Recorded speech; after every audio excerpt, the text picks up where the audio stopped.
Halo Sobat JKN, kembali lagi di podcast Kediri Kasih Tahu. Hari ini kita akan berbincang seru dengan saya Tiara Sukmayustina ditemani oleh narasumber yang sangat cantik dan juga kece. Mungkin bisa perkenalan terlebih dahulu ya Mbak?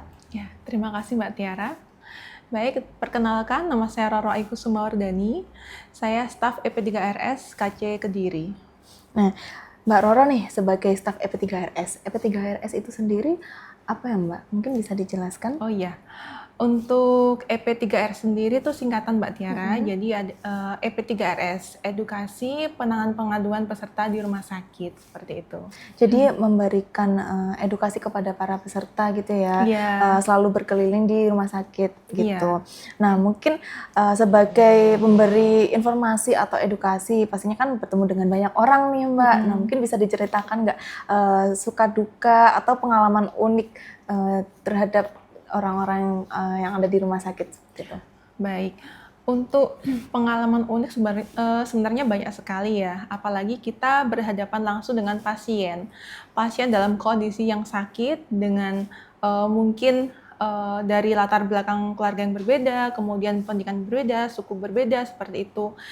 Macam-macam cara menyampaikan. Jadi kita harus sabar untuk menjelaskan sedetail mungkin sampai peserta tersebut paham begitu. Jadi harus disesuaikan dengan kondisi peserta juga ya Iya, Mbak. kita menyesuaikan peserta.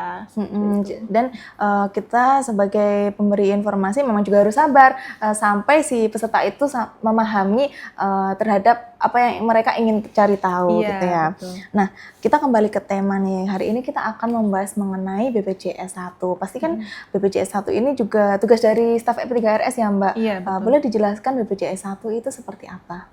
Ya, BPJS 1 itu artinya BPJS siap membantu. Jadi petugas BPJS Kesehatan yang berada di rumah sakit. Jadi khusus untuk memberikan edukasi dan memberikan solusi untuk peserta yang dengan keluhan peserta yang ada di rumah sakit. Jadi setiap rumah sakit yang bekerja sama dengan BPJS Kesehatan ya Mbak, itu pasti mempunyai BPJS 1-nya. Jadi selalu ada ya Mbak petugas BPJS di rumah sakit?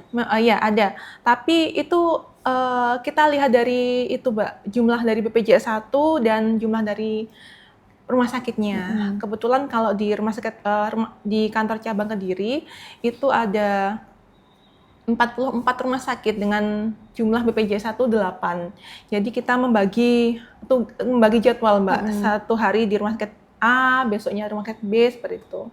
Tapi kalaupun kami tidak ada di rumah sakit tersebut, kami juga ada nomor handphone yang sudah dipasang di poster rumah sakit. Ada 5 titik di rumah sakit yang ada posternya dan nomor HP-nya yang bisa dihubungi begitu. Jadi meskipun keberadaan fisiknya nggak ada BPJS 1, tapi ada nomor yang bisa dihubungi buat peserta mencari tahu tentang informasi JKN gitu ya Mbak. Betul. Nah, mungkin bisa dijelaskan lebih rinci mengenai tugas BPJS 1 sendiri itu seperti apa Mbak? Ya, kalau tugas BPJS 1 itu yang pertama itu kami memberikan edukasi kepada peserta di rumah sakit terkait program JKN. Jadi mungkin ada peserta yang kesulitan mengakses informasi terkait pelayanan di rumah sakit tersebut, seperti itu. Kemudian ada juga apabila keluhan peserta itu membutuhkan koordinasi dengan bidang lain, kami juga konfirmasi ke antar bidang, seperti itu. Kita juga sering berkoordinasi dengan rumah sakit, kayak gitu kan intens sekali ya sama rumah sakit. Jadi apapun terkait keluhan yang dapat memberikan masukan atau pelayanan lebih baik dari rumah sakit pun juga pasti akan menerima. Selain itu kita juga ada customer visit Mbak. Jadi kita mendatangi pasien, baik itu di rawat jalan atau di rawat inap. Kita mendatangi pasien, kemudian menanyakan kabar, ada keluhan atau tidak, seperti itu. Kadang pasien dengan seperti itu, kadang pasien tuh merasa dihargai. Kemudian juga diperhatikan. Itu yang paling penting. Iya, betul sekali. Nah, itu juga kami juga harus memastikan bahwa update tempat tidur dan tindakan operasi itu update di mobil JKN, sehingga pasien juga bisa melihat langsung di mobil JKN-nya tempat tidurnya masih ada yang kosong atau tidak apabila membutuhkan rawat inap di rumah sakit tersebut.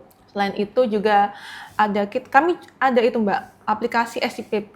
Jadi Apa itu Mbak SIPP itu SPP? saluran informasi penanganan pengaduan. Jadi selama ada keluhan, kemudian permintaan informasi, kami mencatat di aplikasi itu gitu. Jadi kalau misalnya ada peserta yang ingin mengadu ke BPJS 1, lalu BPJS 1 menginput di aplikasi SIPP tersebut Iya, ya. betul, iya. Dan itu pun rumah sakit juga harus memahami itu, karena rumah sakit juga Harus mengetahui apa keluhan iya. dari peserta yang berobat di rumah sakit tersebut ya Mbak? Iya, rumah sakit juga mempunyai aplikasi itu. Jadi sama-sama pegang lah Mbak untuk rekod kami kan, seperti itu. Keluhan apa aja yang sering muncul kayak gitu. Ya, yang terakhir ada namanya sibling Mbak. Sibling itu supervisi, buktikan, dan lihat langsung. Jadi kita selain customer visit mendatangi ke pasien, kita juga sibling nih, melihat kondisi lapangan seperti apa, yang kita harus memastikan yang seharusnya berjalan seperti itu. Jadi nggak ada ketidaksesuaian itu diharapkan tidak ada di lapangan begitu. Jadi intinya BPJS 1 ini juga sebagai jembatan ya antara pasien dan juga terhadap BPJS. Diharapkan para pasien ini juga tertangani keluhannya ataupun membutuhkan informasi supaya mendapatkan apa yang dibutuhkan informasi itu dengan jelas. Iya, gitu ya betul. Mbak. Nah, kalau boleh tahu biasanya yang sering ditanyakan oleh peserta atau keluhan dari peserta itu seperti apa Mbak? Kalau yang sering ditanyakan itu biasanya terkait penjaminan, Mbak. Jadi pasien itu sering bertanya, apakah tindakan ini dijamin? Apakah saya berobat di sana dijamin? Dapat Seperti itu.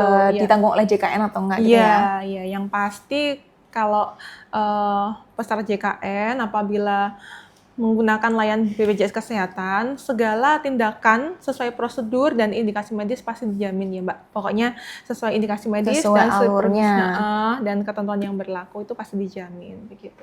Dan bukan atas permintaan sendiri Mbak. Iya, karena kan tidak banyak juga peserta itu kurang tahu ya Mbak, mungkin datang ke FKTP terus minta rujukan, padahal bisa ditangani di FKTP terlebih dahulu. Iya, jadi salah satu yang nggak bisa dijamin adalah atas Permintaan sendiri Iya. harus berdasarkan indikasi medis dan juga alur atau prosesnya. Iya, itu bisa. Gitu. Nah, Mbak, misalkan ada peserta yang ada di rumah sakit, kemudian peserta tersebut mengalami kendala dan ingin melakukan pengaduan atau mencari informasi. Bagaimana cara peserta ini atau alurnya untuk menemui BPJS 1 ini? Oh baik, jadi seperti yang saya jelaskan tadi Mbak ya, kalau di kantor cabang Kediri ini kan ada 44 rumah sakit dengan jumlah BPJS 1 ada 8 orang ya. Jadi kita kelilingnya juga bergantian. Apabila pas bertemu kita di sana bisa langsung Bisa langsung menemui. bisa langsung tatap muka seperti itu. Tapi apabila tidak bertemu bisa langsung menghubungi saja bisa. Langsung ada nomor HP-nya kan soalnya. Nah, di rumah sakit juga ada PIPPRS, Mbak. Jadi petugas informasi Dari pihak pengaduan- rumah sakitnya itu Iya, ya? dari pihak rumah sakit itu kami kalau ke rumah sakit mesti keliling sama PIPPRS itu tadi. Jadi berdua gitu. Nah, kalau ada kendala biasanya ada pasien yang ke PIPPRS atau langsung menghubungi melalui BPJS 1 nomor yang ya. sudah tertera di rumah sakit tersebut Iya. ya. Nah, biasanya kalau petugas BPJS 1 ada di rumah sakit itu kira-kira mulai dari jam berapa sampai jam berapa Mbak? Ya, kalau kami biasanya setelah apel pagi, Mbak, setelah apel pagi kami ke rumah sakit langsung, gitu. Jadi untuk sampai jam berapa kami kondisikan. Kalau sekiranya sudah aman, sore gitu kami kembali ke kantor dengan melanjutkan dengan melalui handphone itu bisa. Begitu. Jadi meskipun tidak bertemu secara langsung, peserta tetap dapat melakukan pengaduan atau mencari informasi melalui nomor yang sudah tersedia itu tadi ya Iya, Mbak. Jadi betul. tidak menghalangi nih walaupun fisiknya nggak ada di rumah sakit Tidak, gitu tidak. ya. Tidak ada halangan. Nah, boleh tahu nggak Mbak kelebihan dari BPJS 1 dibandingkan dengan layanan BPJS yang lain itu seperti apa? Oh baik, kalau yang saya rasakan ya untuk BPJS 1 itu saya bisa langsung menemui pasien, Mbak. Jadi mendengar langsung keluhan dari ya, pasien betul. ya. Tidak hanya di telepon ya, kita langsung bertatap muka sama pasien, kemudian bisa melihat langsung layanan yang diberikan pasien seperti apa. Jadi sudah sangat mengetahui kondisi di lapangan seperti apa begitu.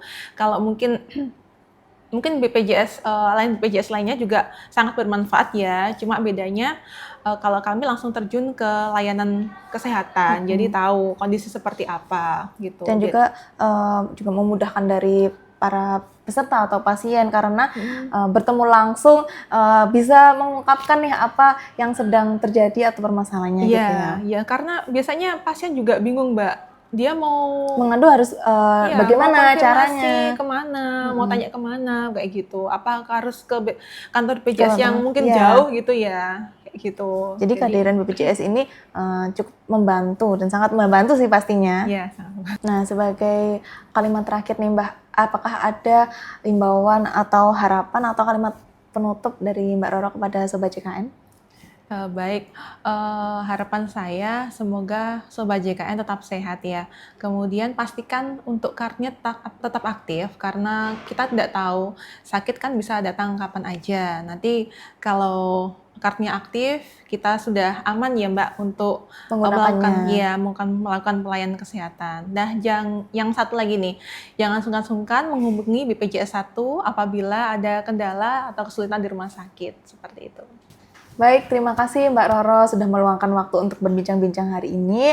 Bagi Sobat JKN, khususnya yang sedang berobat di rumah sakit, jika mengalami kendala, langsung saja bisa menghubungi BPJS 1 karena BPJS Kesehatan siap membantu. Cukup sekian perbincangan kita kali ini. Jangan lupa tonton podcast Kediri Kasih Tahu dan sampai jumpa di pertemuan berikutnya. Dadah. Dadah. BPJS Kesehatan.